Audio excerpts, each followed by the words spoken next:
Eruption of the Stromboli volcano continues. A narrow stream of lava is flowing from the summit of the volcano down toward the sea.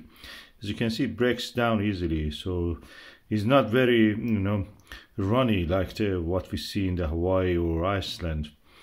It's a lava which has some silica, probably around 50 to 60% silica content. So that's practically a sticky lava.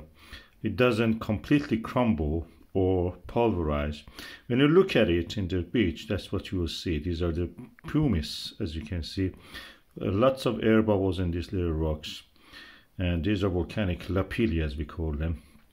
Thermal signature of this volcano is also nicely visible.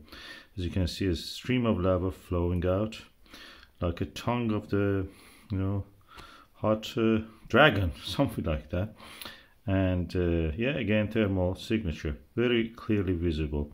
This volcano will continue like that if it just wants to erupt like this. It doesn't use much energy or much pressure.